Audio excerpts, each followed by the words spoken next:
हमारी चर्चा का विषय चल रहा है मोक्ष मार्ग प्रकाशक की। और मोक्ष मार्ग प्रकाशक ग्रंथ में दूसरे अधिकार के पेज नंबर 31 पे अपनी चर्चा शुरू होगी।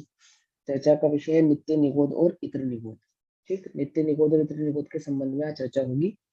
वहां अनाद देखो, मैं चर्चा को ना थोड़ा फास्ट लेकर चलूंगा। भैया तीसरा अधिकार थोड़ा ना दूसरा अधिकार है। तो दूसरा दूसरा ही बोला ना अधिकार में मैंने। तो अभी ज्ञान क्या। दूसरा ही बोला है, तीसरा बोल दिया क्या मैंने? नहीं, तीसरे दूसरा ही अधिकार बोला में है। आएगी ना नित्य निगोध, और इसकी चर्चा तो दूसरे अधिकार में थोड़ा ना है। नहीं दीदी बहन, जी, नहीं, दूसरे दूसरे में ही है, अधिकार का दूसरे में ही पेज है। नंबर 31, हाँ दूसरा अधिकार पेज नंबर 31, नित्य निगोध और इतर निगोध। ठीक है, आप आओ, आप घर पहुंचो, ग्रंथ खोलो, फिर आपको मालूम चलेगा। ठीक, चलो चलते हैं। मैं थोड़ा फास्ट फास्ट लेकर चलूंगा, फिर भी जो जरूरी बात होगी उसको मेंशन कर दूंगा। फास्ट लेने के पीछे रीजन ये है कि इसमें मोस्टली बातें कर्णनिक संबंधी और निमित्त नैमित्तिक संबंध से संबंधित है। फिर भी मैं उसको समझाऊंगा, ऐसा नहीं है कि आपकी समझ में ना आए, पर हमें और भी मूल बातों को जानना और समझना है, इसके लिए थोड़ा सा फास्ट चलेंगे। वह अनादि से लेकर प्रथम तो इस जीव के नित्य निगोध रूप शरीर का संबंध पाया जाता है। एक बात समझ लो, नित्य निगोध कहाँ होता है? सर्वत्र लोक में नित्य निगोध विद्वान है। ठीक, तरसनाड़ी के अंदर भी और तरसनाड़ी के बाहर भी। अब ये तरसनाड़ी क्या होती है, जिनको नहीं पता उनसे चर्चा हम बाद में करेंगे। लोक में सब जगह नित्य निगोध है। जो जीव अनादि से कभी भी निगोध पर्याय से बाहर नहीं निकले हैं, उन जीवों को नित्य निगोधिया जीव कहते हैं। बस इतनी सी बात समझना। नित्य माने हमेशा, कभी निगोध से बाहर ही नहीं आए, वे नित्य निगोधिया जीव हैं। एक विशेष बात इसके अंदर मैं बता देता हूँ, आपको याद रहे तो ठीक है, आप लिखना चाहो तो लिख सकते हो। सामान्य बात कि जो निगोदिया जीव होता है, नित्य निगोदिया जीव, वह सर्वथा वनस्पति काय का ही होता है, अन्य किसी काय का नहीं होता। ठीक, नित्य निगोदिया जीव एकमात्र कौन सी काय का होता है? वनस्पति काय का। और नित्य निगोद किसको कहते हैं? जो कभी निगोदिया से बाहर नहीं निकला उसको नित्य निगोद कहते हैं। वनस्पति काय का कहने का मतलब ये नहीं कि पेड़ पौधे घास आदि जो आप देख रहे हो उसकी बात कर रहे हैं, वहां वो उसकी बात नहीं है ना। वहां पे भी नित्य निगोदिया हो सकता है, परंतु तरसनाड़ी के भीतर तरसनाड़ी के बाहर वो जो उसकी सूक्ष्म पर्याय है, एक इंद्रिय पर्याय जो दृष्टिगोचर नहीं है, जो मात्र केवल ज्ञान गम्य है, वह जिस अवस्था में है, वह अवस्था जो शरीर है ना उसके पास, एक इंद्रिय के पास एक काया तो है ना, स्पर्शन काया, वो वनस्पति काय है। ठीक है, वो चाहे दृष्टिगोचर हो गए अथवा दृष्टिगोचर नहीं हो गए। ठीक, वह अनादि से लेकर प्रथम तो इस जीव के नित्य निगोध रूप शरीर का संबंध पाया जाता है। पहली बात तो यह है कि यह जीव अनादि से नित्य निगोध में ही पाया जाता है। वहां नित्य निगोध शरीर को धारण करके आयु पूर्ण होने पर मरकर फिर नित्य निगोध शरीर को धारण करता है, फिर आयु पूर्ण करके मरकर नित्य निगोध शरीर को धारण करता है। इसी प्रकार अनंत अनंत प्रमाण सहित जीव राशि है। अनंत अनंत जीव राशि किस प्रकार की है? जो नित्य निगोध में ही है, वहीं पे जन्म करती है, वहीं पे मरण करती है, वहीं पे जन्म करती है, वहीं पे मरण करती है, और अनादि से निगोध से बाहर निकली नहीं है। ये बात यहाँ पे समझाइए। सो अनादि से वहां ही जन्म मरण किया करती है। आगे, तथा वहां से 6 महीना 8 समय में 608 जीव निकलते हैं। ये एक नियम है कि नित्य निगोध से 6 महीना 8 समय में 608 जीव नियम से निकलते ही हैं। ये बात ध्यान रखना, ये नित्य निगोध की बात है, इतर निगोध की बात नहीं है। नित्य निगोध से जीव 6 महीना 8 समय में 608 जीव निकलते हैं नित्य निगोध से। फिर क्या होता है?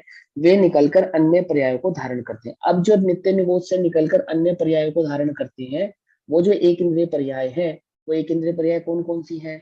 वो पृथ्वी रूप भी है, जल रूप भी है, अग्नि रूप है, पवन रूप है, और प्रत्येक वनस्पति एक इंद्रिय पर्यायों में तथा 2 इंद्रिय 3 इंद्रिय 4 इंद्रिय तथा 5 इंद्रिय आदि पर्यायों में, नरक त्रिंच आदि मनुष्य देव रूपी पंचेंद्रिय पर्यायों में भ्रमण करते हैं।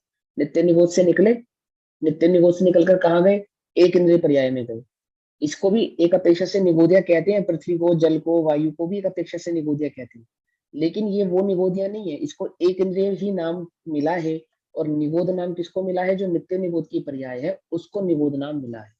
ठीक है ना। और यहाँ एक इंद्रिय पर्याय किसको कहा? जल, वायु, अग्नि, पवन आदि जो है, ये सब एक इंद्रिय पर्याय है। नित्य निगोद से निकला जीव, पहाड़ बन गया, पानी बन गया, आग भैया, बन गया। हाँ, भैया नित्य निगोध को सातवीं नरक के नीचे नहीं होता, कलकल भूमि में? वहां पे भी होता है, वहां पे भी होता है, बाकी सर्वत्र होता है। ऐसा नहीं है, ऐसा नहीं है कि मात्र वहीं होता है। तभी मैंने बोला कि इस बात को ध्यान रखना कि कुछ लोगों को ऐसा लगता है कि जो नित्य निगोध है वो एकमात्र 7वें नरक की नीचे की भूमि में है, परंतु ऐसा नहीं है। नित्य निगोध किसी स्थान का नाम नहीं है, नित्य निगोध जीव की एक अवस्था का नाम है। ठीक है ना। क्या कहा? नित्य निगोध किसी स्थान का नाम नहीं, जैसे नरक एक स्थान का नाम है, स्वर्ग एक स्थान का नाम है, पृथ्वी आदि कहना, मनुष्य आदि गति के जीवों को कहना, भरत क्षेत्र आर्यखंड के जीवों को कहना एक स्थान का नाम है, परंतु जो अवस्था है निगोदपना, वो किसी स्थान विशेष का नाम नहीं है। वो क्या है? जीव की एक अवस्था विशेष है। कैसी अवस्था है? जो जीव अनादि से कभी निगोद पर्याय से बाहर नहीं निकले हैं, वे जीव नित्य निगोदिया जीव कहलाते हैं। और फिर नित्य निगोदिया पर्यायों से निकलने के बाद जो जल रूप हो जाते हैं वो जलकायिक, ये सभी को पृथ्वी आवाज रूप हो कट जाते के आ हैं। रही है कि ठीक आ रही है? भैया आवाज सबको कट के आ रही है क्या? ठीक आ रही है, नहीं, सही आ रही ठीक आ है, रही है चलो। आवाज। हाँ, किसको आ रही है कट के? मम्मा अभी आपका आ नेट गई, डिस्टर्ब है, नेट ठीक अभी करो ठीक हो अपना। जाएगा, अभी ठीक हो जाएगा। तो जो जो जीव जलकाय हो जाते हैं, जल रूप जन्म लेते हैं, उन्हें जलकायिक। जो पृथ्वी रूप जन्म लेते हैं वो पृथ्वी कायिक। जो अग्नि रूप जन्म लेते हैं वे अग्निकायिक। आदि आदि इस प्रकार से जानना। और फिर उसके बाद क्या होता है? 2 इंद्रिय, 3 इंद्रिय, 4 इंद्रिय, 5 इंद्रिय, संगी और असंगी, इस प्रकार पर्यायों में जीव जन्म लेता है। फिर क्या होता है? वहां कितने ही काल भ्रमण करके, मैंने कितने ही काल तक एक इंद्रिय आदि पर्यायों में रहा, अथवा 2 इंद्रिय आदि में रहा, अथवा 3 इंद्रिय में रहा, अथवा 4 इंद्रिय में रहा, इस प्रकार 30 पर्यायों में भ्रमण करता हुआ फिर क्या होता है? फिर वापस निगोद में चला जाता है। वापस निगोद में चला जाता है। जो वापस निगोद में जाता है उसका नाम होता है इत्र निगोद। क्या कहा? जो अनादि से निगोद से नहीं निकला था वो नित्य निगोद, और जो निगोद से हाँ। निकलने के बाद एक इंद्रिय आदि पर्यायों में भ्रमण करता हुआ वापस निगोद में चला गया, तो उसी जीव की अवस्था का नाम क्या पड़ गया? उसका इत्र निगोद। अब इत्र माइक खुला निगोद हुआ नाम, हाँ बंद कर है, दो। माइक खुला हुआ है। अब इतर निगोद नाम की कोई अवस्था, इतर निगोद और नित्य निगोद नाम का कोई स्थान है, ऐसा नहीं। मम्मा जीव की म्यूट 2 करो अवस्थाएं, अपना। जीव आवाज की नहीं 2। आ रही। मम्मा आप म्यूट करो। हाँ चलो अब कर दो, कोई बात नहीं, हो गया। ठीक हो। अब क्या है कि वहां पे जीव किसी स्थान विशेष का नाम नित्य निगोद और इतर निगोद नहीं है। जीव की अवस्था का नाम नित्य निगोद और इतर निगोद है। जो जीव कभी निगोद से नहीं निकले वे नित्य निगोदिया, और जो निगोद से निकलकर फिर निगोद में चले गए वही जीव इतर निगोदिया जीव कहलाते हैं। ठीक। अब वहां कितने ही काल रहकर कहाँ पे वापस निगोद में चले गए थे ना, तो फिर निगोद में पता नहीं कितने काल तक रहते हैं, फिर वहां पे कितने ही काल रहकर फिर वहां से निकलकर अन्य पर्यायों में भ्रमण करते हैं। इसी प्रकार से जीवन आदि से परिभ्रमण कर रहा है। वहां परिभ्रमण करने का उत्कृष्ट काल पृथ्वी आदि स्थावरों में असंख्यात कल्प मात्र है। एक इंद्रिय आदियों में अगर वो पृथ्वी आदि पर्यायों में जाता है तो उसकी उत्कृष्ट आयु कितनी है? असंख्यात कल्प मात्र। और 2 इंद्रिय पंचेंद्रिय पर्याय त्रस आदि में जाता है तो 2000 सागर के लिए जाता है। ठीक है ना, 2000 सागर साधिक। कि कोई जीव निगोद से निकलने के बाद त्रस आदि पर्यायों में आता है तो वहां पे एक इंद्रिय पर्यायों में तो कितने समय तक रहता है? असंख्यात कल्प मात्र तक। ये मैक्सिमम आयु है, मैक्सिमम। ठीक है ना, इतना रहेगा ही रहेगा ऐसा कोई नियम नहीं है। कोई ये समझे कि कोई जीव निगोद से निकला है तो असंख्यात कल्प मात्र काल तक तो वो एक इंद्रिय पर्याय में रहेगा ही रहेगा, ऐसा नियम नहीं है। एक अंतर मुहूर्त से लेकर और इतने काल तक, कितने असंख्यात कल्प मात्र काल तक वो एक इंद्रिय पर्याय में पहाड़ पानी आदि बन के रह सकता है। आगे कहाँ पे जाता है? वो तरस पर्यायों में जाता है। तरस पर्याय कौन सी पर्याय कहलाती है? 2 इंद्रिय आज से लेकर संगी पंचेंद्रिय पर्याय को तरस पर्याय कहते हैं। अब यहाँ पे भी जो 2000 सागर साधिक की बात है वो भी मैक्सिमम की बात है कि यदि कोई जीव तरस पर्याय में आया है तो मैक्सिमम टाइम तरस पर्याय में रहने का 2000 सागर साधिक का है। हो सकता है कि वो 1000 सागर में ही, अथवा 500 सागर में ही, अथवा 100 सागर में ही, अथवा अंतर मुहूर्त मात्र में ही वापस निगोद में चला जावे। क्या कहा? ऐसा भी हो सकता है कि अंतर मुहूर्त मात्र में निगोद में वापस चला जावे, परंतु यदि वह तरस पर्याय में रहेगा तो मैक्सिमम कितना टाइम तक रहेगा? कि मैक्सिमम 2000 सागर साधिक के लिए वो उन तरस पर्यायों में रहेगा, रहता ही है। ये नियम नहीं है। हमें ऐसा लगे कि अगर हम तरस पर्याय में आ गए हैं तो 2000 सागर साधिक से पहले हम निगोद में नहीं जाने वाले हैं, तो ऐसा नहीं है। ये मैक्सिमम टाइम है। ठीक है ना। हो सकता है कि इस पर्याय को पूरा करने के बाद हम निगोद में चले जाएं। हो सकता है कि एक अंतर मुहूर्त के लिए निगोद से बाहर निकले और फिर निगोद में चले जाए। हो सकता है 100 वर्ष के लिए निगोद से बाहर निकले और फिर निगोद में चला जाए। ठीक है, ये मैक्सिमम टाइम है। आगे पढ़ते हैं। और द्विंद्रिय पंचेंद्रिय पत्रस पर्याय में 2000 सागर साधिक, 2000 सागर साधिक है। इतर निगोद में, इतर निगोद में यानी कि निगोद से निकलने के बाद जो जीव वापस निगोद में गया है वो ढाई पुद्गला परिवर्तन मात्र है जो कि अनंतानंत काल है। ढाई पुद्गला परिवर्तन उसका मैक्सिमम टाइम है इतर निगोद का, कि कोई जीव इतर निगोद पर्याय में जाता है यानी निगोद से निकलने के बाद वापस इतर निगोद में आता है तो कितने समय तक रह सकता है, कि मैक्सिमम ढाई पुद्गला परावर्तन तक तो उसको इतर निगोद में वापस रहना पड़ेगा।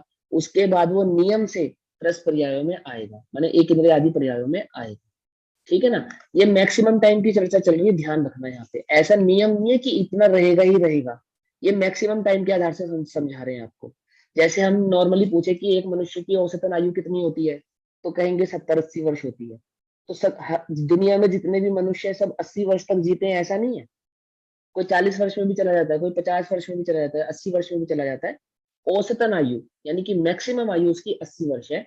इसी तरह से यहाँ पे जो चर्चा चल रही है वो औसतन आयु की चर्चा चल रही है।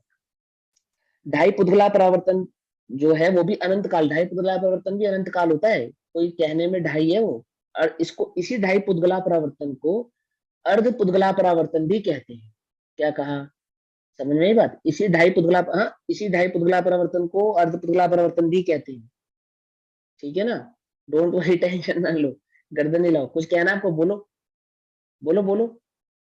अर्धपुद्गल परावर्तन थोड़ी कहते हैं। अर्धपुद्गल हाँ। परावर्तन ढाई और अर्ध तो अलग अलग हो ढाई गया। और अर्ध होता है। क्या होता है अर्ध, बताओ किसे कहते हैं? अर्धपुद्गल परावर्तन तो सम्यक दृष्टि के लिए एक मैक्सिमम टाइम मात्र की वो लिमिटेशन हाँ। है। तो ढाई तो पुद्गल परावर्तन थोड़ी ना उसकी मैक्सिमम लिमिटेशन, एक देखो सुनो, मैं आधा और एक बताता हूँ। ढाई। हाँ, तो ढाई और अर्ध पुद्गलावर्तन और ढाई पुद्गलावर्तन का क्या टाइम पीरियड अंतर का है? फर्क नहीं पड़ गया। नहीं बता रहा हूँ, तू टेंशन ले रहे हो, मुझसे पूछो, मैं बताऊंगा आपको। पुद्गला परावर्तन, पुद्गला परावर्तन में 5 चीजें होती हैं: द्रव्य, क्षेत्र, काल, भव और भाव। ठीक है, द्रव्य, क्षेत्र, काल, भव और भाव, ये 5 चीजें होती हैं। इनमें जो पुद्गला परावर्तन होता है, इसमें जो पुद्गला परावर्तन होता है, सिर्फ पुद्गला परावर्तन, उसका जो आधा समय होता है, समझ में आई बात? नहीं समझ में आई? पहले मैं आपको ये समझा दूं, ये 5 चीजों में सबसे ज्यादा लंबा समय होता है भव परावर्तन का, उससे कम समय होता है भाव परावर्तन का सबसे ज्यादा होता है, उससे कम होता है भव का, उससे कम होता है काल का, उससे कम होता है द्रव्य क्षेत्र का, और उससे कम होता है द्रव्य का। तो सबसे कम परावर्तन तो होता है द्रव्य का, सबसे कम परावर्तन। और उस द्रव्य का जो परावर्तन है सबसे कम, वो भी असंख्यात काल है, वो भी असंख्यात काल है। और उसका जो आधा है, यानी कि द्रव्य परावर्तन का जो आधा है, उसको कहते हैं अर्ध पुद्गला परावर्तन। पहली बात समझ में आई बात? नहीं समझ में? इसको कहते हैं अर्ध पुद्गला परावर्तन। 5 पुद्गला परावर्तनों में, 5 परावर्तनों में जो पहला द्रव्य परावर्तन है, उस द्रव्य परावर्तन का जो आधा समय है उसको कहते हैं अर्ध पुद्गला परावर्तन। एक बात, ठीक। और कहीं कहीं पे ढाई पुद्गला परावर्तन को भी वही संज्ञा है जो अर्ध पुद्गला परावर्तन को है। समझ में आई बात? नहीं समझ में? कहीं कहीं पे जो संज्ञा अर्ध पुद्गला परावर्तन को है, वही संज्ञा ढाई पुद्गला परावर्तन को भी है। ऐसा भी कहते हैं कि शुरू के जो, अब आप मुझे बताओ, ढाई पुद्गला परावर्तन कैसे माने? हमने द्रव्य, क्षेत्र और काल का आधा, द्रव्य का पूरा, क्षेत्र का पूरा और काल का आधा, उसको ढाई करा आपने। पर ये एक अपेक्षा है बस, किसी एक परावर्तन के आधे हिस्से को अर्ध पुद्गला परावर्तन अथवा ढाई पुद्गला परावर्तन कहते हैं। ठीक है, अब इसका प्रमाण चाहिए तो मैं इसका प्रमाण ग्रुप पे डाल दूंगा, वो पढ़ लेना। आगे चलते हैं। मतलब ये है कि जो पंच परावर्तन है, पंच परावर्तन के आधे को ढाई पुद्गल परावर्तन भी कह रहे हैं और अर्ध पुद्गल परावर्तन भी कह रहे हैं। हाँ, उसको अर्ध क्योंकि पुद्गला 5 परावर्तन भी का कहते हैं। आधा भी ढाई हो गया और 5 का हाँ, उसका आधा लिया तो अर्ध पुद्गल परावर्तन उसका कह भी दिया। अर्ध हो गया, समझे ना, पुद्गला परावर्तन। इसको ये तो द्रव्य समझ में आया। परावर्तन, इसको मैं बताऊंगा, इसका प्रमाण दूंगा, आगे चर्चा करने दो पहले इसको। नहीं, मैं इसको तो पाँच समझ का में आया। आधा ढाई कर दिया, जैसे हाँ, 5 का किया आधा और ढाई कर दिया एक, और आधे को अर्ध में लिख दिया। हाँ, एक पंच और एक को भी परावर्तन आधा, को आधा लिया तो उसको अर्ध पुद्गल परावर्तन कह रहे उसको हैं। अर्धा पुद्गला ऐसे परावर्तन कहते हैं। क्यों कहते हैं मैं बता देता हूँ, क्योंकि पंच परावर्तन का दूसरा नाम पुद्गला परावर्तन भी है। एक बात, पंच परावर्तन का ही दूसरा नाम पुद्गला परावर्तन भी है, और पुद्गला परावर्तन को ही कहीं कहीं पे द्रव्य परावर्तन भी कहते हैं, ऐसी संज्ञा है। नॉर्मली तो नाम आपने सुना होगा पंच पुद्गला परावर्तन, तो पुद्गल 5 थोड़ी होते हैं, पुद्गल तो एक ही होता है। लेकिन पंच पुद्गला परावर्तन ऐसा नाम भी है ना, क्योंकि पुद्गल की पहला परावर्तन पुद्गल का है, उसकी अपेक्षा से उसको नाम पुद्गला परावर्तन पड़ा। कहीं कहीं पे उसको मात्र पुद्गला परावर्तन भी कहते हैं। अब इसके विशेष को हम आगे पढ़ेंगे, जब जब ये पंच पुद्गला परावर्तन अपने आप में एक पूरी अलग कक्षा है, ठीक है ना, उसको हम बाद में समझेंगे। पुद्गला परावर्तन एक टाइम पीरियड है मतलब? हेलो नेहा। 5 परावर्तन होते हैं आंटी। हाँ ये तो मैंने सुना हुआ है। हाँ, भाव भाव और द्रव्य क्षेत्र काल भाव। क्षेत्र काल भव और भाव। हाँ, भाव मतलब जितने हाँ, भी हाँ, हमारे हाँ। भाव होते हैं ना, उनको भाव परावर्तन कहते हैं। तो उसमें से जो पहला द्रव्य परावर्तन होता है ना, द्रव्य क्षेत्र काल भव और भाव, तो उसको कहते हैं पुद्गल परावर्तन, और पूरे को भी कह देते हैं पुद्गल परावर्तन। मतलब एक ऐसा नहीं कि पर्टिकुलर एक टाइम पीरियड कहेंगे हम इसको। अभी ये ऐसे नहीं समझ में आता। हिमांशु भी आवाज नहीं आ रही।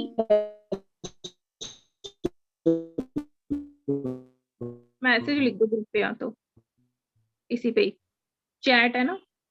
पुद्गला परावर्तन में ना कहाँ पढ़ेंगे, सुना तो चैट हुआ पे है, कर पर देते। ऐसे समझ आ नहीं हुआ अभी क्या होता है। हाँ, वो एक दिन क्लास ले लेंगे, फिर बोल देंगे, क्लियर हो जाएगा। उसमें थोड़ा लंबा टॉपिक है ये, मतलब नहीं पता। एक क्लास में हो जाएगा, मतलब बहुत ज्यादा लंबा नहीं है। आंटी ये ऐसे समझ में नहीं आएगा पुद्गल परावर्तन, ये पूरा ना अच्छे से समझने वाला टॉपिक है, तो ये जल्दी जल्दी में कुछ नहीं समझ में आएगा। इसमें लिखा हुआ है मतलब कोई बुक में है कैसे कुछ? तत्वार्थ सूत्र में आंटी जी, रामजी भाई की टीका में डिटेल में दिया हुआ है तत्वार्थ सूत्र में। आपके पास होगा नहीं ना ग्रंथ, तो इनको बोल देंगे क्लास में ले लेंगे एक बार। शालिनी, देखो याद है हमने ये पढ़ा था कि 2000 सादिक से अधिक के लिए जीव निगोद से निकलता है और फिर 2000 सादिक का समय पूरा करके ही वापस जाता है, याद है?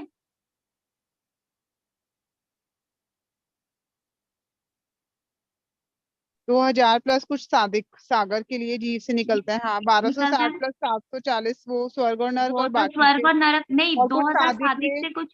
कुछ और सादिक में हिमांशु भैया मनुष्य घर। सुनना, हिमांशु भैया ये बोल रहे हैं कि 2000 सादिक का पूरा नहीं करता है, उससे पहले भी वापस नहीं निगोद में नहीं जा नहीं, वो सकता है। सबकी अपेक्षा से नहीं है कि कोई कोई जीव करते हैं पूरे, ये नहीं बात होती वही कह रही हूँ, वही कह रही हूँ, है। हाँ, तो ये दोनों होती है। हर जीव पूरा नहीं करता मतलब। हाँ, हर जीव पूरा नहीं करता मतलब।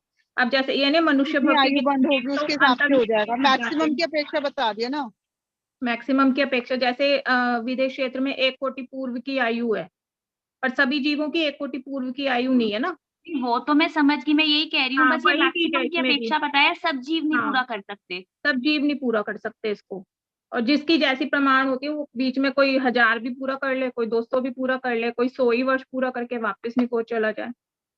भाव कलंक की प्रचुरता होती है ना, शायद उनका प्रवचन आया हुआ दादा का, ये भाव कहाँ कलंक चले की गए? प्रचुरता पे। देखो हमारी आवाज, आ रही है अब तो। अरे मेरे उसमें प्रॉब्लम आ गई। हाँ सुनो, अब ध्यान से सुनो। आ रही है। तो ये जो पुद्गला परावर्तन का टॉपिक है ना, इसको हम अलग से पढ़ा देंगे आपको बाद में। अभी आप यहाँ पे इतनी चीज समझ लो कि अनंत काल इस जीव ने संसार में परिभ्रमण किया है, और अनंत काल इस जीव को संसार में परिभ्रमण करने में लगा है, उसकी गणना यहाँ पे बताई गई है। ठीक, आवाज तो आ रही है ना सबको मेरी? हाँ जी। हाँ जी भैया, आ रही है। हाँ, सुनो, आ रही है अब। ठीक है सुनो। तो जगन ने तो देखो, अब यहाँ पे पढ़ते हैं। पुद्गल परावर्तन मात्र है जो कि अनंत काल है, इतर निगोद से निकलकर कोई स्थावर पर्याय प्राप्त करके फिर निगोद जाते हैं। क्या कहते हैं कि जो कोई जीव अनादि से नित्य निगोद में था, वहां से निकला, तरस पर्यायों में घूमा, एक इंद्रिय आदि पर्यायों से लेकर तरस पर्यायों में घूमा, वापस निगोद में चला गया, तो जो वापस निगोद में गया है वो क्या कहलाएगा? इतर निगोदिया जीव कहलाएगा। ठीक है ना? और वह इतर निगोद से निकलकर फिर कोई स्थावर आदि पर्याय में फिर से प्राप्त करता है। आना और जाना इस जीव का अनादि काल से होता आ रहा है। इस प्रकार एक इंद्रिय पर्यायों में उत्कृष्ट परिभ्रमण काल असंख्यात पुद्गला परावर्तन मात्र। देखो अब यहाँ पे पुद्गला परावर्तन में असंख्यात क्या कहते हैं कि जो एक इंद्रिय पर्याय है उसमें मैक्सिमम टाइम कितना है? असंख्यात पुद्गला परावर्तन मात्र का है। ठीक, तथा जघन्य मैक्सिमम टाइम की बात चल रही है, और तथा जघन्य तो सर्वत्र एक अंतर मुहूर्त काल ही है। जो एक इंद्रिय पर्याय है उसका उत्कृष्ट काल कितना बताया? असंख्यात पुद्गला परावर्तन। और जगन्य कितना बताया? एक अंतर मुहूर्त। और तरस पर्यायों का कितना बताया? 2000 सागर साधिक, और उसका भी मिनिमम कितना है? अंतर मुहूर्त, एक अंतर मुहूर्त। इस प्रकार अधिकांश तो एक इंद्रिय पर्यायों का ही धारण करना है। अब देखो तरस पर्याय तो 2000 सागर साधिक की है, और एक इंद्रिय पर्याय कितनी है, संख्यात पुतगला परावर्तन की है।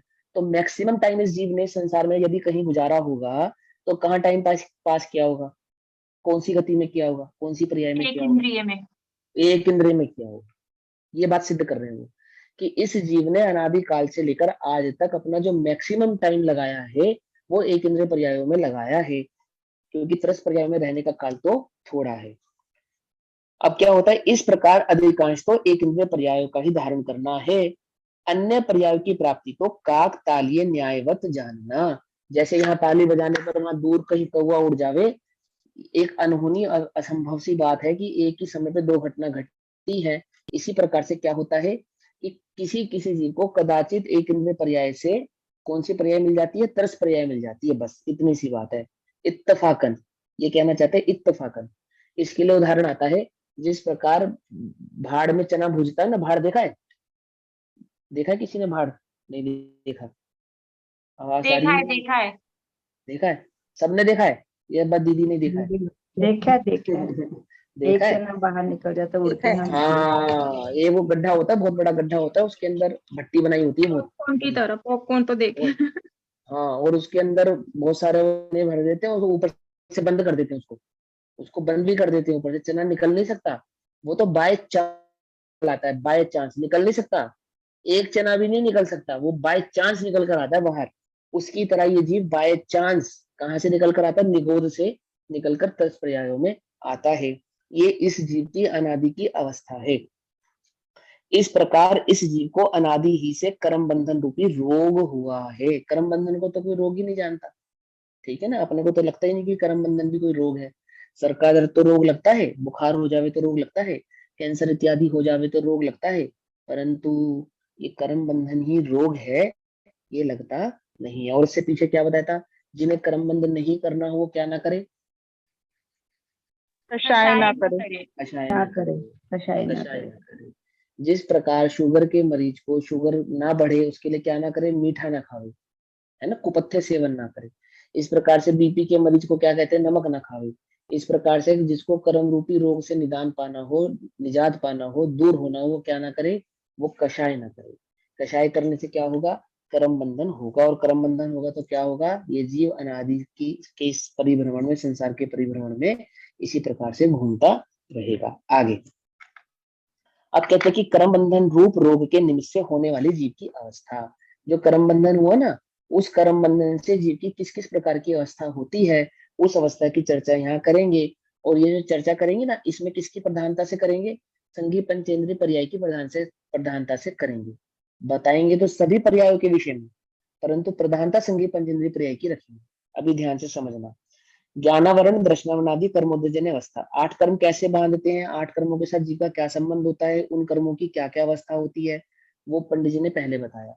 अब जीव की उस कर्म के उदय में क्या अवस्था होती है वो बताएंगे। पहले किसकी अवस्था बताई थी, कर्मों की अवस्था बताई थी, कि कर्म किस प्रकार से बंधते हैं, वो कर्मों में किस किस प्रकार के भेद पड़ते हैं, उन भेदों में क्या क्या हो सकता है, कितना उत्कर्षण हो सकता है, अपकर्षण हो सकता है, उदीर्णा हो सकती है और संक्रमण हो सकता है। ये तो होगी कर्मों की अवस्था। अब उन कर्मों की अवस्था के साथ जीव की अवस्था कैसी होती है वो बताएंगे, कि कौन से कर्म के उदय होने पर जीव को किस प्रकार का परिभ्रमण, यानी किस प्रकार की उस जीव की अवस्था क्रिएट होती है, वो यहाँ पे बताएंगे। पहले किसकी बताएंगे, ज्ञानावरण और दर्शनावरण, यानी ज्ञानावरण और दर्शनावरण कर्म के उदय में जीव की किस प्रकार की अवस्था होती है।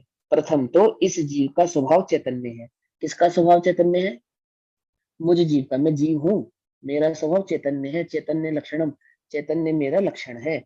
वह सबके सामान्य विशेष स्वरूप को प्रकाशित करने वाला है। चैतन्य कैसा है, वह सबके सामान्य और विशेष रूप को प्रकाशित करने वाला है। कोई प्रश्न पूछ सकता है यहाँ पे कि चैतन्य लक्षण से सामान्य और विशेष रूप कैसे प्रकाशित होंगे, क्योंकि चैतन्य शक्ति जीवत्व शक्ति, चैतन्य शक्ति के अंतर गर्भित होती है ज्ञान और दर्शन। समझ में आई बात, चैतन्य जिसका लक्षण होवे, वो चैतन्य कैसा है, चैतन्य का क्या लक्षण बताया था शक्तियों में, याद होगा तो आपको, ज्ञान और दर्शन जिसका लक्षण है ना, दृष्टि और चित्त जिसका लक्षण है। तो चैतन्य लक्षण कैसा है, चैतन्य शक्ति का स्वभाव कैसा है, जो सामान्य और विशेष स्वरूप को प्रकाशित करने वाला है। वो सामान्य और विशेष रूप को कैसे प्रकाशित करता है, देखो भाई ध्यान से समझना यहाँ पे एक बात, यहाँ पे फिर से एक बात रिपीट हो रही है, इस बात को यहाँ पे फिर से रिपीट किया जा रहा है, ध्यान से पढ़ना इस बात को। क्या रिपीट करेंगे वो यहाँ पे, कि जो उनका स्वरूप हो वैसा अपने को प्रतिभासित हो, किसका, जीव का, जो उनका स्वरूप हो, जो जीव के लक्षण है चैतन्य आदि, उसका वैसा अपने आप को प्रतिभासित हो, उसी का नाम चैतन्य है। ठीक है, उसी का नाम चैतन्य। चैतन्य, मैं जिंदा हूँ, मैं ज्ञानी हूँ, मुझे सुख हो रहा है, मुझे दुख हो रहा है, ये तो मैं जानता हूँ ना। एक इंद्रिय जीव भी इस बात को तो जानता ही है ना कि वो सुखी अथवा दुखी है, कहना भले ही ना सके। एक बच्चा है, उसके पेट में दर्द है, वो आपसे बोल नहीं सकता कि मुझे पेट में दर्द है, लेकिन वो ये बात तो जानता है ना कि मैं दुखी हूँ, और अपने दुख को रोकर व्यक्त करता है या नहीं करता है, करता है ना। और जो जिसमें रोने की सामर्थ्य ना हो, ऐसे एक इंद्रिय आदि जो जीव होते हैं, वे भले ही आपको रोते हुए ना दिखाई देवे, परंतु चैतन्य शक्ति होने के कारण मैं दुखी हूँ, मेरी ऐसी अवस्था है, मतलब मुझे मुझे कुछ हुआ है, रोग है, ये हित रूप है, अहित रूप है, ऐसा तो उसको चैतन्य लक्षण के कारण ज्ञात ही रहता है। चींटी को भी मारने की कोशिश करो तो जान बचाती है, नहीं बचाती अपनी, इसका मतलब वो जिंदा रहना चाहती है, वो अपने चैतन्य लक्षण को जानती है। कोई जीव आत्मरक्षा के लिए, मक्खी भी आप भिन भिन आती है, तो मधुमक्खी आपको काटने के लिए आती है, तो चैतन्य शक्ति है ना उसके अंदर, अपने चैतन्य लक्षण के कारण अपने चैतन्यता को जिंदा रखना चाहती है, इसके लिए वो आप पे आक्रमण करती है। बात समझ आई नहीं? तो क्या कहते हैं, उनका जो स्वरूप है वैसा अपने को प्रतिभासित हो, अपने को ये प्रतिभासित होता है कि मैं चैतन्य हूँ, मैं जिंदा हूँ, उसी का नाम चैतन्य है। वहां, अब देखो ध्यान से समझना, वहां कहाँ चले गए सब, देखो भाई ध्यान से सुनो दीदी, शालिनी दीदी वगैरह सब सुनो ध्यान से। वहां सामान्य स्वरूप प्रतिभासित होने का नाम दर्शन है। फिर से कही ये बात इन्होंने, पहले भी कही थी पहले अधिकार में, अब दूसरे अधिकार में दूसरी बार ये बात कही जा रही है। क्या कहा जा रहा है, वहां सामान्य स्वरूप प्रतिभासित होने का नाम दर्शन है। आत्मा का जो दर्शन नाम का गुण है वो कैसा है, वो सामान्य स्वरूप को प्रतिभासित करता है, और विशेष स्वरूप प्रतिभासित होने का नाम ज्ञान है। आत्मा का जो ज्ञान है वो क्या करता है, वह विशेष स्वरूप को प्रतिभाषित करता है। आई बात दोबारा भाई, पहले पहले अधिकार में बताई थी, अब दूसरे अधिकार में इसी बात को दोबारा उन्होंने बताया। आगे कहाँ बताई थी, पहले पहले अरिहंतों के स्वरूप में बताई थी, ठीक। अब ज्ञानावरण और दर्शनावरण के स्वरूप में बता रहे हैं कि वहां पे जो दर्शन है वो सामान्य स्वरूप को प्रतिभाषित करता है, और जो ज्ञानावरण है वो विशेष रूप को प्रतिभाषित करता है। ऐसे स्वभाव द्वारा त्रिकालवर्ती सर्वगुण पर्याय सहित सर्व पदार्थों को प्रत्यक्ष युगपत बिना किसी सहायता के देखे जाने, ऐसी शक्ति आत्मा में सदाकाल है। यानी कि केवल ज्ञान रूप शक्ति आत्मा में सदाकाल विद्यमान है, कहीं बाहर से आ जाती है ऐसा नहीं, कोई किसी के आशीर्वाद से प्राप्त हो जाती है ऐसा नहीं, कहीं उसको पैदा करना पड़ता हो ऐसा नहीं, वह तो आत्मा में सदा काल से ही विद्यमान है। परंतु परंतु क्या है कि अनादि ही से ज्ञानावरण और दर्शनावरण का जो संबंध है, उसके निमित्त से इस शक्ति का व्यक्तपना नहीं होता है। ठीक है ना, अंतर में शक्ति तो पड़ी है, परंतु कैसी है, अव्यक्त है, व्यक्त नहीं हो पा रही है। क्यों व्यक्त नहीं हो पा रही है, क्योंकि उस पे आवरण पड़ा है। तुमने 1 करोड़ का हीरा एक काले कपड़े में डाल के बंद कर दिया, तो जिसको ये नहीं मालूम है कि इसके अंदर 1 करोड़ रुपए का हीरा है, क्या वह काले कपड़े को देख कर ये अनुमान लगा पाएगा कि इसके अंदर क्या है? नहीं लगा पाएगा ना, क्योंकि वो क्या है, वो 1 करोड़ का जो हीरा है ना, वो हीरापना उस कपड़े के आवरण के कारण क्या नहीं हो रहा, व्यक्त नहीं हो रहा। इसी प्रकार से इस आत्मा में केवल ज्ञान रूपी शक्ति है, लेकिन वो कैसी है, अव्यक्त है। क्यों अव्यक्त है, क्योंकि ज्ञानावरण और दर्शनावरण आवरण के कारण वो व्यक्त नहीं हो पा रही है। ये निमित्त नैमित्तिक संबंधों के आधार से इसमें चर्चा चल रही है, ठीक है ना। अगर इसको द्रव्य नियोग से समझेंगे तो कैसे समझेंगे, कि जीव की तत्समय की योग्यता ऐसी है कि वह अपने केवल ज्ञान को प्रकट नहीं कर पा रहा है, वो जीव की योग्यता है। और बाहर में कर्मों की ऐसी संधि बनी है कि कर्मों के आवरण के कारण वह प्रकट नहीं हो पा रही है। क्योंकि यहाँ पे चर्चा किसकी अपेक्षा से चल रही है, यहाँ पे चर्चा चल रही है कर्म की अपेक्षा से।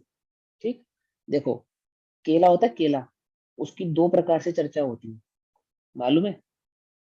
2 प्रकार से चर्चा करते हैं केले की। जैसे मैं आपसे पूछूं, है ना, कि केला हरा होता है या पीला होता है, क्या कहेंगे आप, कैसा होता है? सफेद होता है। भाई तो बहुत बढ़िया कि हरा भी होता है, पीला भी होता है और सफेद भी होता है। कि जब हम केले के भीतरी भाग से चर्चा करेंगे तो केला सफेद होता है, और जब हम केले के ऊपरी भाग से चर्चा करेंगे तो केला हरा भी होता है और पीला भी होता है। एक ही केले को हरा भी कहा जाता है, पीला भी कहा जाता है, परंतु हरा और पीला समझा नहीं जाता, समझा तो उसे सफेद ही जाता है। ग्रहण ग्रहण तो उसका सफेद पना ही किया जाता है। लेकिन चर्चा तो तीनों प्रकार से होती नहीं होती है, होती नहीं होती है ना।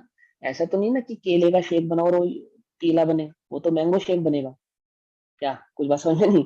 केले का शेक कैसा बनेगा? वाइट बनेगा, येलो नहीं बनेगा, भले ही केला येलो हो। ये होता नहीं है, कहते हैं। इसी प्रकार से आत्मा अंदर का जो भाव है और कर्म उसके ऊपर जो आवृत है, आवरणत हुए हुए है, तो कर्म की अपेक्षा से जब आत्मा के गुणों की चर्चा करेंगे तो इसी प्रकार से करेंगे कि आत्मा के गुणों पर ज्ञान अथवा दर्शनावरण हुआ है, जिसके कारण आत्मा का वो गुण प्रकट नहीं हो पा रहा है। और अगर उसी आत्मा को भीतर से चर्चा करेंगे तो क्या कहेंगे कि उसी आत्मा की योग्यता ही ऐसी है, तत्समय की योग्यता, जिसके कारण उसका वह जो दर्शन संबंधी, जो केवल ज्ञान दर्शन संबंधी गुण है, वो प्रकट नहीं हुआ है उसी की योग्यता के कारण, है ना, तत्समय की योग्यता। और बाहर में कर्मों का निमित्त नैमित्तिक संबंध बना है। ये महासत्य को तो हमेशा याद रखना कि एक द्रव्य दूसरे द्रव्य का कर्ता नहीं हो। कभी ये पढ़ने के बाद ऐसा समझ लो कि कर्मों के कारण मैं दुखी हूँ, अथवा कर्मों के कारण मेरे ज्ञान गुण आदि ढके हुए हैं, ऐसी मिथ्या मान्यता लेकर मत उठना। स्वतंत्रता तो सदा याद रखना, चर्चा के विषय को समझना कि किस अपेक्षा से कौन सी बात कही जा रही है। अब आगे चलते हैं।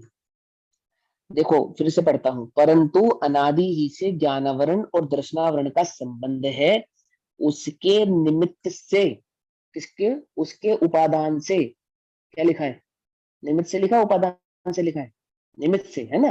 तो उसके निमित्त से इस शक्ति का व्यक्तपना नहीं होता। ठीक। उन कर्मों के क्षयोक्षम से किंचित मति ज्ञान और श्रुत ज्ञान पाया जाता है। यानी वो जो कर्म के होते हैं ना, ज्ञानावरण और दर्शनावरण, उसके कुछ क्षयोक्षम से, क्षयोक्षम माने उघाड़ से क्या पाया जाता है? कदाचित मति ज्ञान और श्रुत ज्ञान पाया जाता है। और कदाचित यानी कभी कभी अवधि ज्ञान भी पाया जाता है। ठीक है ना। चक्षु दर्शन पाया जाता है और कदाचित चक्षु दर्शन व अवधि दर्शन भी पाया जाता है। अब ये चक्षु दर्शन क्या होता है, अवधि दर्शन क्या होता है ना, ये सब चीज आगे चर्चा आएगी, आगे इसको प्रवृत्ति में जानेंगे। इसकी भी प्रवृत्ति कैसी है सो देखते हैं। देखो याद, अब इनकी प्रवृत्ति कैसी है वो बताएंगे। मति ज्ञान, श्रुति ज्ञान, अवधि ज्ञान और कौन से चक्षु दर्शन और अचक्षु दर्शन की प्रवृत्ति कैसी है, वो चर्चा हम आगे करेंगे। बहुत फास्ट तो नहीं हो रहा ना, बात समझ में आ रही है ना? ऐसा तो नहीं भाई किसी के सर के ऊपर से जा रही हो। कोई भी हो जिसको बात समझ में ना आवे, वो पूछ सकता है, रोक सकता है ना। कोशिश हम ये थोड़ा ज्यादा हम बढ़ाना ना आगे, इसलिए थोड़ा सा फास्ट चल रहे हैं, हालांकि उतना फास्ट है नहीं फिर भी।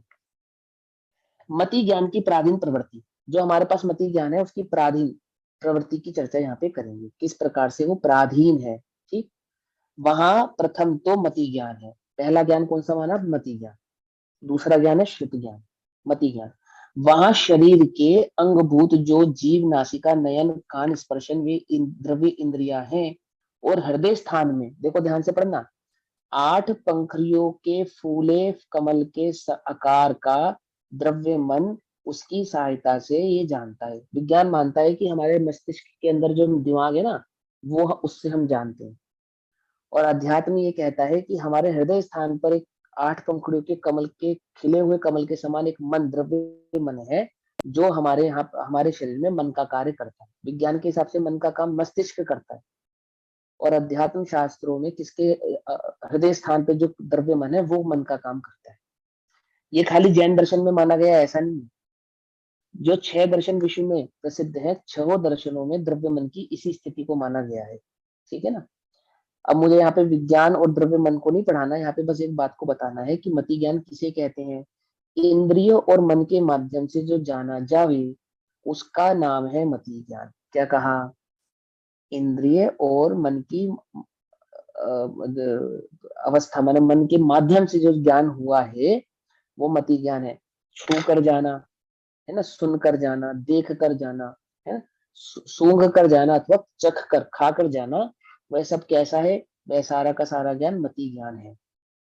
जैसे जिसकी दृष्टि मंद हो, किसी की आंखें कमजोर हो, अपने नेत्र द्वारा ही देखता है, परंतु चश्मा लगाने पर ही देखता है। अब जिन्होंने चश्मा लगाया हुआ है वो आंखों से देख रहे हैं, चश्मे से देख रहे हैं? है ना? दृष्टि कमजोर होने पर भले ही वे चश्मा लगाकर देख रहे हैं, परंतु जो देखने की शक्ति है वो चश्मे की नहीं है, वह तो आंखों की ही है। उसी प्रकार बिना चश्मे के नहीं देख सकता, उसी प्रकार आत्मा का ज्ञान मंद है। ज्ञान गुण तो आत्मा का ही है, परंतु वह ज्ञान गुण कैसा है? मंद है। वह अपने ज्ञान से ही जानता है, परंतु द्रव्य इंद्रिय तथा मन का संबंध होने पर ही जानता है। मन और द्रव्य, जैसे आंखें चश्मे का संबंध होने पर जान रही है, ऐसे ही ज्ञान द्रव्य इंद्रिय और मन का संबंध होने पर जान रहा है। बात समझ में आ गई? क्लियर है ना? कोई क्वेश्चन तो नहीं इसमें? सिंपल सोबर सी बात है। वह अपने ज्ञान से ही जानता है, परंतु द्रव्य इंद्रिय तथा मन का संबंध होने पर ही जानता है। उनके बिना नहीं जान सकता, यानी कि जो इंद्रिय आपको प्राप्त नहीं होगी उस इंद्रिय संबंधी ज्ञान भी आपको नहीं होगा।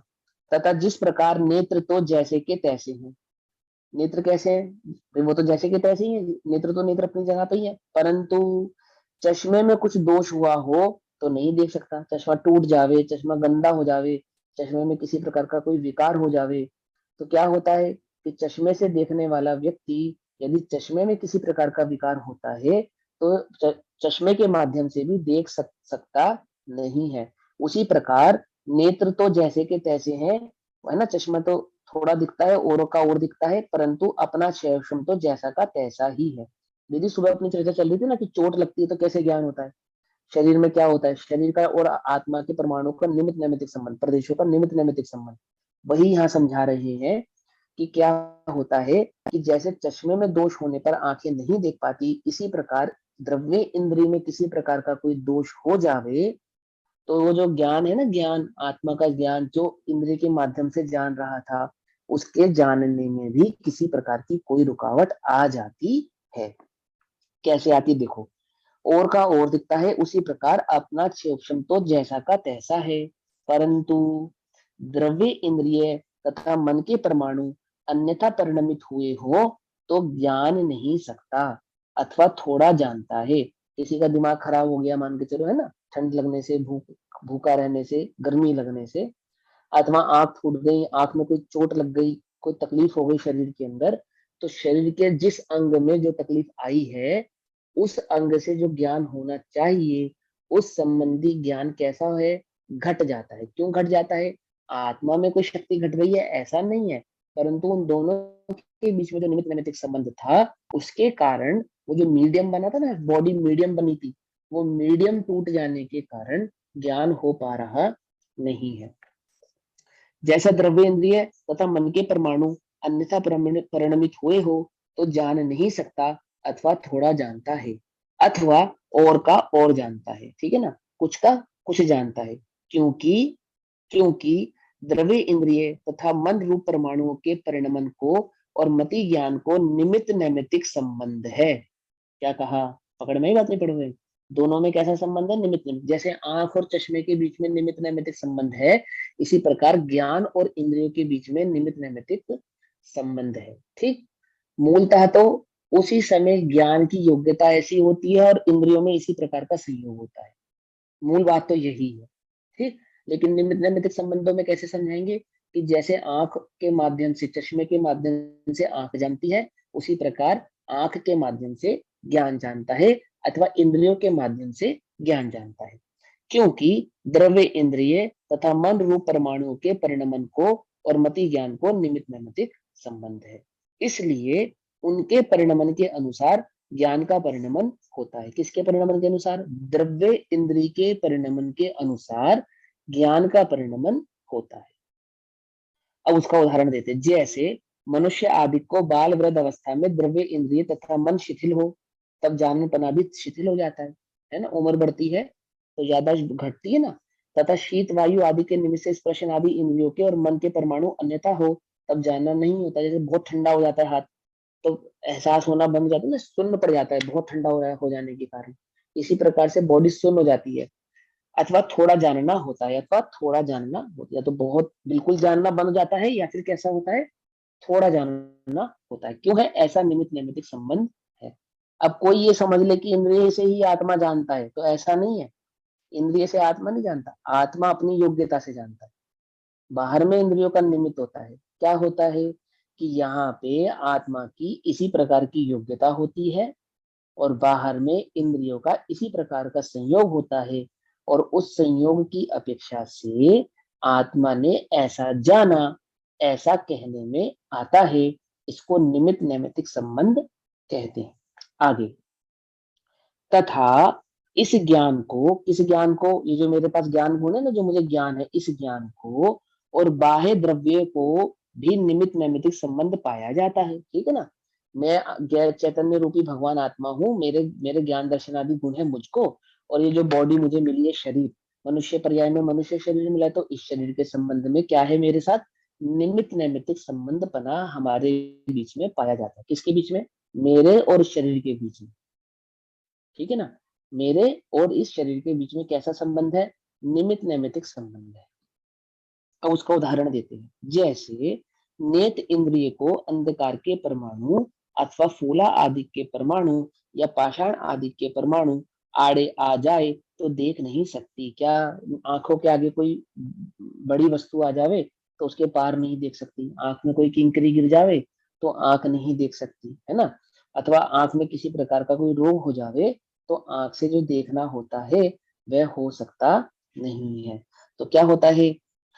तथा लाल कांच आड़े आ जावे तो लाल लाल नजर आता है ना? हरित कार्ड कांच आड़े आ जावे तो सब हरा हरा नजर आता है। इस प्रकार अन्यथा जानना होता है। देखो, इस जीव को इंद्रिय अधीन होने पर कितनी कठिनाई है। मैं इंद्रियों से जानता हूँ और इंद्रिय ज्ञान ही मेरा ज्ञान है, परंतु उसको ये नहीं मालूम कि इंद्रियों के माध्यम से जो वो जान रहा है, किसको? इस संसार को, तो कैसा जान रहा है कि कुछ का कुछ जान रहा है। हमेशा जैसा देखा जाना जाए, हमेशा वह सत्य ही जाने, ऐसा नहीं है। कैसा निमित्त नैमित्तिक संबंध बना है, उसके आधार से वो जानता है। पहाड़ आ गया तो नहीं देख पाया, आंख में कंकड़ गिर गया तो नहीं देख पाया, आंखों के आगे अंधेरा छा गया, अंधेरे में तो नहीं देख सकता। अथवा लाल कांच आ गया तो सारी दुनिया लाल लाल नजर आती है ना? और अथवा हरा कांच आ गया तो सारी दुनिया हरी हरी नजर आती है। ऐसी मिथ्या दृष्टि को सारी दुनिया कैसी नजर आती है? मिथ्या दृष्टि को सारी दुनिया सुखरूप नजर आती है। ठीक है? दुनिया के भोग उपभोग सुखमय नजर आती है, होते नहीं है। जैसे लाल चश्मा पहनने वाले को सारी दुनिया लाल लाल नजर आती है, लाल होती है क्या? बड़े बुजुर्गों की कहावत है कि सावन के अंधे को सब हरा हरा दिखता है। सुनिए, सावन के अंधे को सब हरा हरा दिखता है। माने कोई व्यक्ति सावन के महीने में अंधा हो गया तो वो भूल ही गया कि पतझड़ भी कोई चीज है। उसको लगा जैसा जब मैं अंधा हुआ था, पेड़ जैसा था, फूल जैसे खिले थे, आज भी संसार में उसी प्रकार से फूल फुलारियां खिले हुए हैं। इसी प्रकार से मिथ्या दृष्टि को क्या लगता है कि भोगों में कदाचित अपनी कषायमंद होने के कारण जो सुख की अनुभूति हुई थी, क्या? भोगों में कदाचित अपनी कषाय की मंदता होने पर जो सुख अनुभूति हुई थी, उसे क्या लगता है कि भोग तो सदा सुख में ही है। ठीक, आगे पढ़ते। तथा दूरबीन, चश्मा इत्यादि आड़े आ जाए तो बहुत दिखने लगता है। दूरबीन के माध्यम से बहुत दूर तक का देख लेता है ना? और प्रकाश, जल, हिल्लवी, कांच इत्यादि के परमाणु आड़े आ जावे तो जैसा का तैसा दिखता है। हिल्लवी यानी सामान्य कांच। तो क्या कहते हैं कि जब जैसे खिड़की है ना, आपकी खिड़की घर की, उसके आप सामान्य कांच लगाते हो तो उसके आर पार भी देखते हो ना। गाड़ी के आगे गाड़ी की विंडशीट होती है जो, वो सामान्य कांच कहलाता है, हिल्लवी कांच कहते हैं उसको। तो क्या कहते हैं कि दूरबीन आदि आ जावे तो ज्यादा दूर तक का देखने लगता है ना? अथवा प्रकाश हो गए, हिल्लवी कांच हो गए, आदि आदि परमाणु हो गए तो जैसा है वैसा का वैसा ही दिखता है। इस प्रकार अन्य इंद्रियों तथा मन के भी यथासंभव जानना। इसी प्रकार अन्य इंद्रियां भी ज्ञान काम करती हैं, और अन्य अन्य इंद्रियों के साथ वो जो मन है वो भी इसी प्रकार से कार्य करता है। मंत्रादि के प्रयोग से अथवा मदिरा पान आदि से अथवा भूत आदि के निमित्त से नहीं जानना, थोड़ा जानना या अन्यथा जानना होता है। सुनना ही बात। मंत्रादि के निमित्त से यानी कि किसी ने कोई मंत्रादि से किसी की शक्ति को बांधा हो, अथवा किसी ने मदिरा आदि का सेवन किया हो, या एनेस्थीसिया वगैरह के इंजेक्शन लगा देते हैं ना डॉक्टर, तो हाथ सुन हो जाता है, दर्द का एहसास नहीं होता, होता है ना? और क्या भूत आदि के निमित्त से थोड़ा या अन्यथा जानना होता है। इस प्रकार यह ज्ञान बाह्य द्रव्य के अधीन जानना। कौन सा ज्ञान? ये जो ज्ञान है हमारा, इसकी व्यक्तता किसके अधीन है? बाह्य इंद्रियों के अधीन है। इस प्रकार से जानना तथा इस ज्ञान द्वारा जो जानना होता है, एक सामान्य चर्चा चल रही है अभी यहाँ पे, सम्यक दर्शन और मिथ्या दर्शन की बात नहीं चल रही।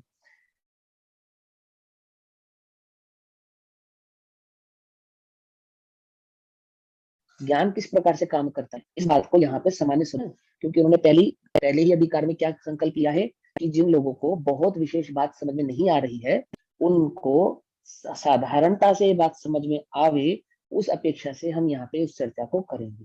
ठीक है ना? तो उन्होंने जो सामान्यता, उसको, ये बात तो बिल्कुल सहज है, लोक में सबको समझ में आ रही है कि मैं आंख से किस प्रकार से देखता जानता हूँ, कान से किस प्रकार से सुनता हूँ, है ना, इंद्रियों से जो मुझे ज्ञान होता है वो किस प्रकार से होता है, अथवा उसमें किस किस प्रकार की रुकावटें आती है। तो अनुभूत बात है ना उस चीज को, जिस चीज को ये बात बता रहे हैं।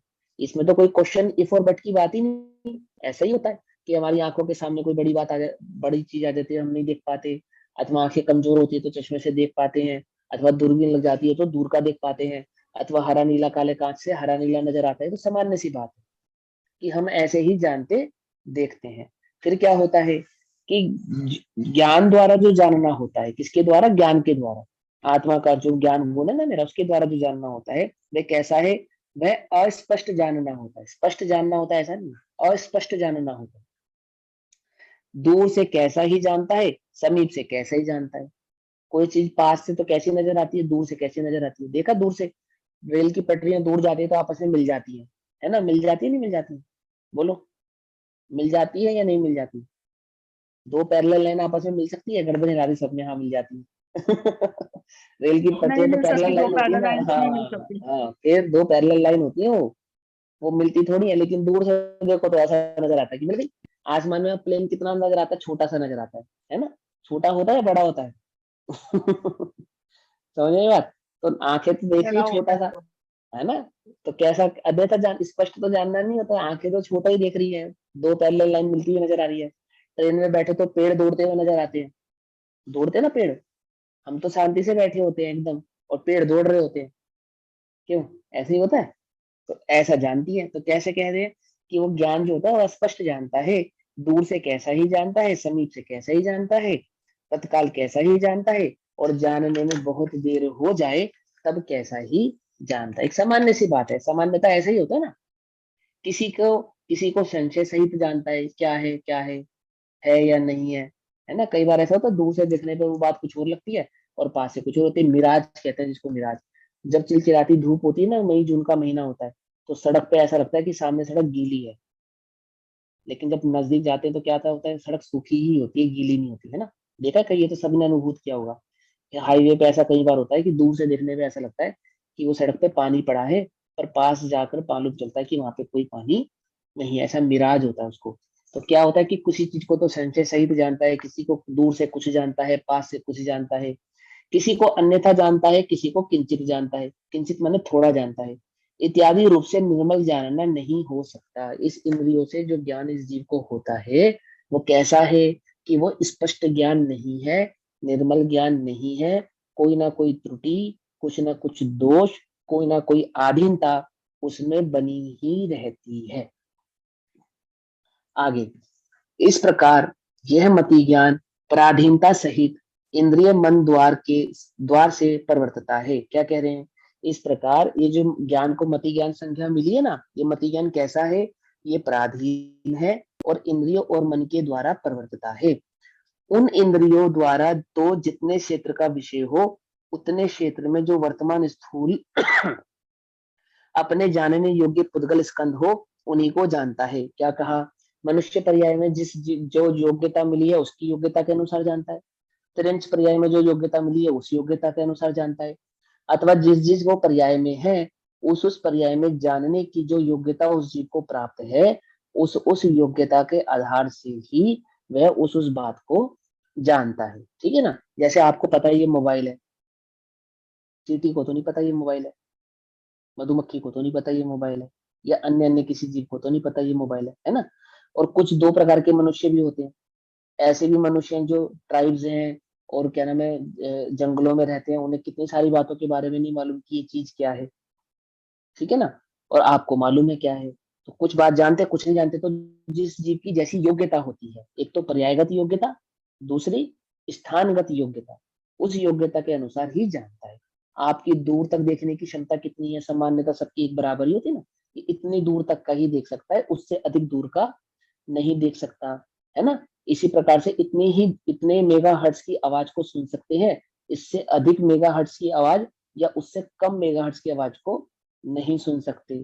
तो प्रत्येक जीव की अपनी अपनी योग्यता है ना, इंद्रियों से कैसा जानेगा वो, तो उस बात को वो यहाँ कह रही है कि उन इंद्रियों द्वारा तो जितने क्षेत्र का विषय हो, उतने क्षेत्र में जो वर्तमान स्थूल अपने अपने योग्य पुद्गल स्कंद हो, उन्हीं को जानता है, ठीक है ना। जो अपने अपने योग्य बात होती है उतनी बात को वह जानता है, सभी बातों को वह जान लेवे ऐसा नहीं है। जैसे कुत्ता होता है ना, उसकी सुनने की क्षमता मनुष्य की सुनने की क्षमता से अधिक होती है, पता है ये बात, है ना। उसकी सूंघने की क्षमता भी अधिक होती है, क्यों, उसकी योग्यता ऐसी है। मनुष्य की क्षमता, भले ही मनुष्य उससे अधिक बुद्धिमान है, पर उसकी सूंघने की और सुनने की क्षमता कम है, ठीक। इसी प्रकार से शेर है, उसकी जो साउंड होती है, बोलने की, दहाड़ने की क्षमता, वो बहुत अधिक होती है, वो कितने किलोमीटर तक उसकी आवाज सुनाई दे सकती है, मनुष्य की नहीं सुनाई दे सकती। तो प्रत्येक प्रत्येक प्राणी के पास अपनी इंद्रिय से बात को जानने और जनवाने की जो शक्ति है, वो सबकी अलग अलग है, वो बात यहाँ पे बता रहे हैं।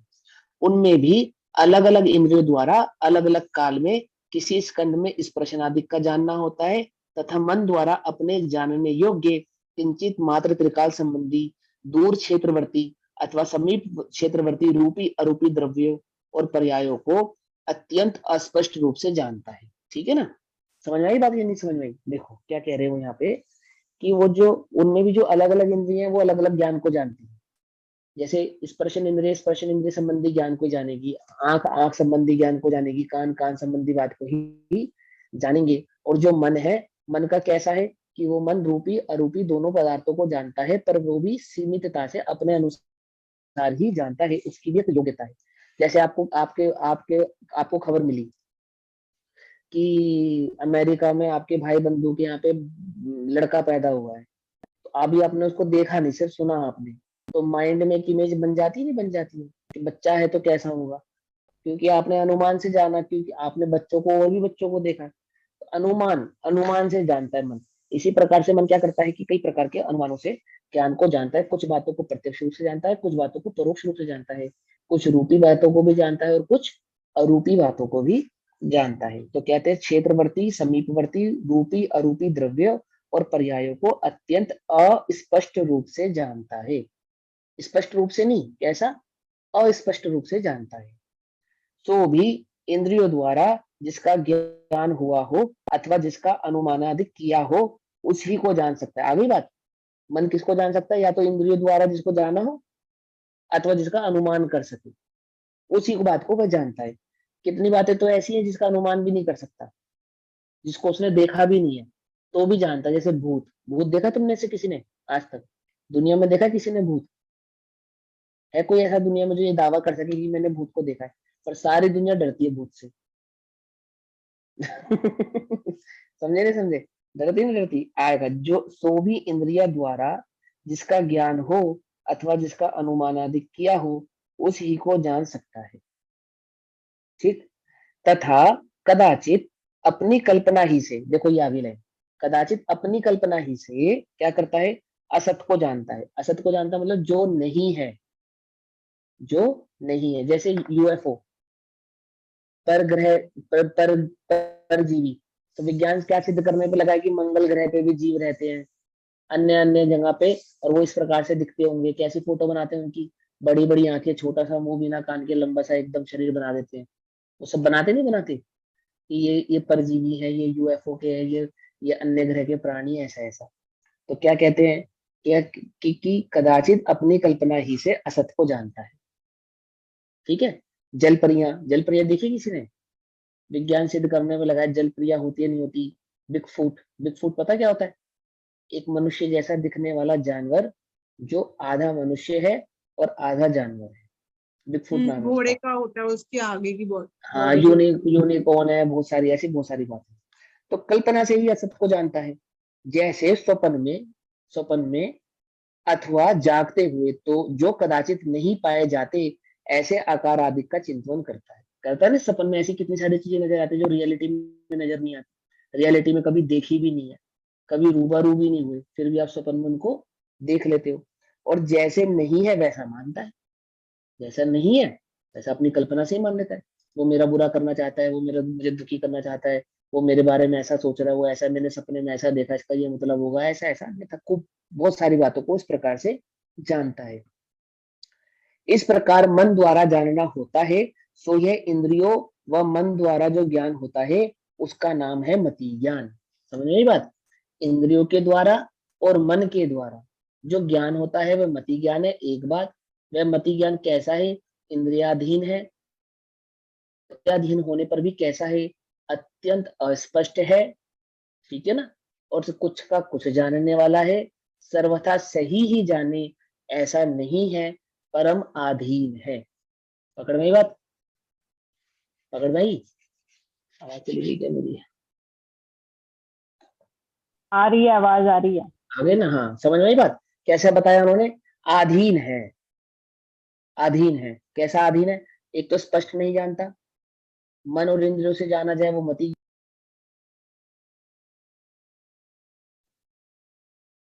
है ना, और वो मति ज्ञान कैसा है? अस्पष्ट है। इतनी सी बात वो मति ज्ञान के विषय में बताई। अब एक पैराग्राफ है, वैसे तो समय हो गया पर मैं जल्दी से पढ़ देता हूँ, अगर आप लोगों को कोई आकुलता ना हो तो। ठीक, पढ़ दूं? चलो, यहाँ ये बात समझना ध्यान से, ठीक है ना। ये जो पैराग्राफ है जल्दी पढ़ दूंगा, लेकिन यहाँ पृथ्वी, जल, अग्नि, पवन, वनस्पति आदि एक इंद्रियों के स्पर्श ही का ज्ञान है, उनके मात्र स्पर्शन इंद्रिया होती है। लट, शंख आदि दो इंद्रिय जीवों के स्पर्श रस का ज्ञान है, उनके स्पर्श और रस ऐसी दो इंद्रियां होती है। कीड़ी मकोड़ा आदि तीन इंद्रिय जीवों के स्पर्श रस और गंध का ज्ञान है, उनके स्पर्श रस और गंध यानी नासिका होती है। ब्रह्मन, मक्षिका, पतंग आदि चो इंद्रिय जीवों के स्पर्श रस गंध और वर्ण का ज्ञान है, ठीक है, यानी उनके आंख भी होती है। चार इंद्रिय जीवों के क्या होती है? आंख होती है। ठीक, मच्छ, गाय, कबूतर इत्यादि त्रिंज और मनुष्य, देवनार की ये पंचेंद्रिय है, इन्हें स्पर्श रस गंध वर्ण और शब्दों का ज्ञान है, यानी इनको कर्ण इंद्रिया भी होती है, ठीक है ना। किसको होती है कर्ण इंद्री? असंगी और संगी पंचेंद्रिय पंचेंद्रिय को इंद्रिया होती होती है ना।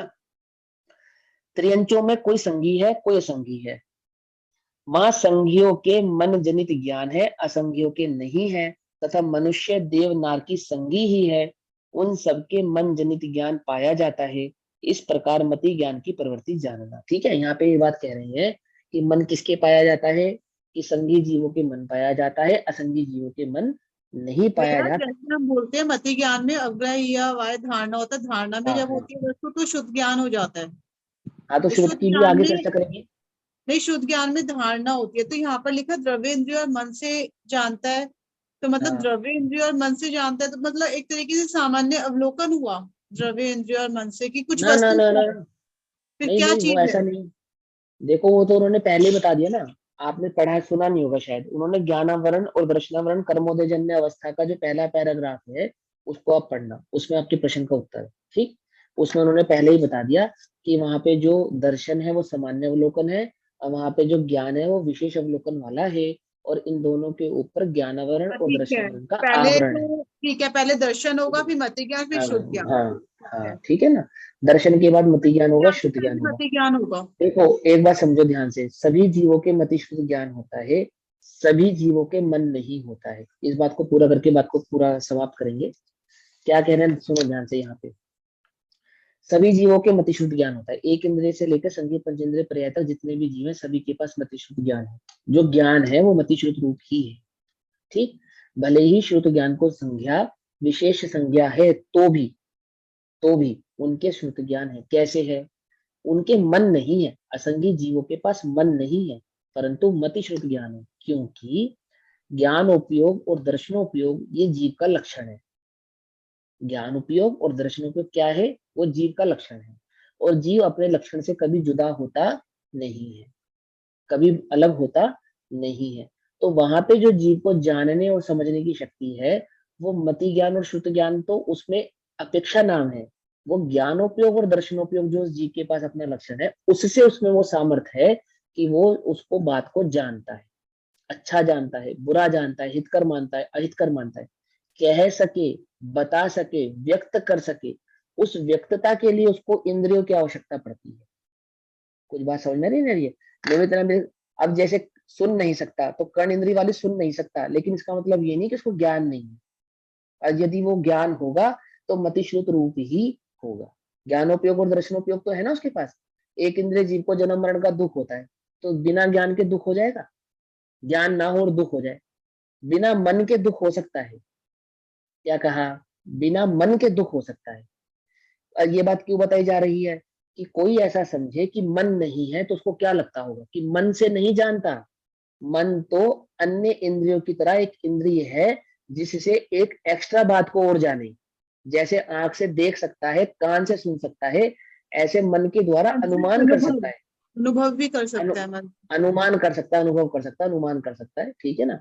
लेकिन जानने का जो कार्य करेगा वो तो ज्ञान ही करेगा ना, वो इंद्रिय थोड़ी करेगी। बात पकड़ में नहीं? कोई अंधा होवे, अंधा हो जावे तो इसका मतलब ये थोड़ी है कि उसको ज्ञान खत्म हो गया। देख नहीं सकता वो एक अलग बात है, परंतु ज्ञान तो है। ज्ञान तो है ना, ज्ञान का तो लोप नहीं हुआ ना। तो वो जो जीव है उसको ज्ञानोपयोग और दर्शनोपयोग है। उसको जितना भी कर्म बंध होता है वो ज्ञानोपयोग और दर्शनोपयोग के बल पे होता है, ना कि इंद्रिय और मन के बल पे। और इसी बात को स्पष्ट करते हुए पंडित बनारसी दास जी ने नाटक समय सार में इस बात को सिद्ध किया है कि बंध का कारण इंद्रियां नहीं है, एक सेकंड, बंध का कारण मन नहीं है, बंध का कारण एकमात्र जीव का ज्ञान और दर्शन रूपी जो उपयोग है उसकी अशुद्धता है। ये बात उन्होंने वहां पे सिद्ध किया। अब पूछो प्रश्न। ज्ञानोपयोग और दर्शनोपयोग भी तो बंध का कारण नहीं है ना। मेन ज्ञानोपयोग और नहीं, ज्ञानोपयोग और दर्शनोपयोग ही बंध के कारण है। ज्ञानोपयोग और दर्शनोपयोग की अशुद्धता ही बंध का कारण है सर्वथा। पूरे आगम में सर्वथा सब जगह बंध के मूल कारणों में ज्ञानोपयोग और दर्शनोपयोग की अशुद्धता को ही लिया है। इसी ज्ञानोपयोग और दर्शनोपयोग की जो अशुद्धता है इसी को ही श्रद्धान में भी गर्भित करती है। समझे बात? वहां पे ज्ञानोपयोग और दर्शनोपयोग का मतलब जानना और जब देखना। हमने आगे पढ़ा तो आगे ये पढ़ेंगे हम कि ज्ञानावरण, दर्शनावरण और अंतराय कर्म बंध का कारण नहीं है। मोहनी एकमात्र ऐसा कारण है जो बंध का कारण है। अभी आपने बोला ज्ञानोपयोग और दर्शनोपयोग बंध का कारण है। हाँ, ज्ञानोपयोग और दर्शनोपयोग की अशुद्धता, ज्ञानोपयोग और दर्शनोपयोग की अशुद्धता बंध का कारण है। तो ज्ञान और दर्शन का उपयोग यानी ज्ञानोपयोग और दर्शनोपयोग क्या होते हैं? वो श्रद्धा सापेक्ष ही होते हैं, बिना श्रद्धा के कुछ नहीं होते। समझे मेरी बात को? हम इसको आगे चलेंगे ना, स्पष्ट करेंगे। आप ज्ञान और दर्शन को जानने और देखने से समझ रहे हो बस, कि खाली जानना और देखना। लेकिन जब उसमें उपयोग गर्भित करा, ज्ञान गुण और दर्शन गुण, ये अलग बात है। ज्ञान उपयोग और दर्शनोपयोग ये अलग बात है। ये समझा देना, मेरे को बड़ा कॉम्प्लिकेटेड हो गया सब कुछ। सुनो, जब हम कहते हैं ज्ञान गुण तो मात्र जानने की बात कर रहे हैं। जब हम कहते हैं दर्शन गुण तो हम मात्र देखने की बात कर रहे हैं। लेकिन जब हम कहते हैं ज्ञान उपयोग तो उसमें ज्ञान संबंधी श्रद्धान की बात हो रही है। दर्शनों उपयोग दर्शन संबंधी श्रद्धान की बात हो रही है, क्योंकि जीव अखंडित है, खंडित नहीं है। ज्ञान अलग, दर्शन अलग, उपयोग अलग, ऐसा नहीं। वो तो खंड करके समझाया गया है। तो ज्ञान और दर्शन की खंडता से तो ज्ञान और दर्शन को समझाते हैं, लेकिन ज्ञान और दर्शन उपयोग रहित थोड़ी होते हैं, श्रद्धान सहित ही होते हैं। श्रद्धा के बिना नहीं होते। ये पेंसिल है, इसको देखा बस, देख लिया बस, खत्म बात, और कुछ उपयोग नहीं है। यही बात, ऐसा नहीं होता, ऐसा नहीं होता। ये मेरे लिए हितकर है, अहितकर है, मेरे काम की है, मेरे काम की नहीं है, इसका क्या प्रयोजन है, क्या प्रयोजन नहीं है, सब गर्भित होता है उसके अंदर, सब गर्भित हो जाता है उसके अंदर। ऐसा नहीं, कभी सूक्ष्म रूप से गर्भित होता है और तो कभी स्थूल रूप से गर्भित होता है, लेकिन श्रद्धा के बिना नहीं होता कुछ भी। ज्ञान बिना श्रद्धा का, ज्ञान बिना श्रद्धा और दर्शन बिना श्रद्धा का ऐसा कोई ज्ञान और दर्शन नहीं है जिसमें श्रद्धा ही ना हो। मिथ्या दृष्टि का ज्ञान और दर्शन कैसा है कि मिथ्या ज्ञान मिथ्या दर्शन। सम्यक दृष्टि का ज्ञान और दर्शन कैसा है कि सम्यक ज्ञान और सम्यक श्रद्धा दर्शन। तो उसके ज्ञान में, उसके दर्शन में, उसके श्रद्धा में जो सम्यक शब्द और मिथ्या शब्द की उपमा लगाई गई है वो क्यों लगाई गई है? आपका ज्ञान कैसा है बोलो? मेरा ज्ञान तो मात्र ज्ञान है। मात्र ज्ञान तो है, लेकिन सम्यक है या मिथ्या है? बोलो कैसा है? आप कहते अशुद्ध हो है ना, सम्यक है ना मिथ्या है, अशुद्ध है। ऐसा नहीं है, ऐसे नहीं। अशुद्ध माने मिथ्या, ठीक है ना। शुभोपयोग, शुद्धोपयोग, और अशुद्धोपयोग, 3 चीजें होती हैं। भैया जैसे ऐसा नहीं कहते हम कि ज्ञान जिसको जान रहा है वो अपना कार्य ठीक कर रहा है, क्योंकि ज्ञान का काम तो सिर्फ जानना है, लेकिन देखो सुनो, जहाँ वो पहले जान रहा है जिस वस्तु को एक जान मिनट रहा दो, एक मिनट दो। निज निधि निज में बताई यह अनंत उपकार है, उसके लिए जिनवाणी माँ को वंदना शतबार है। जय बोले श्री विद्या।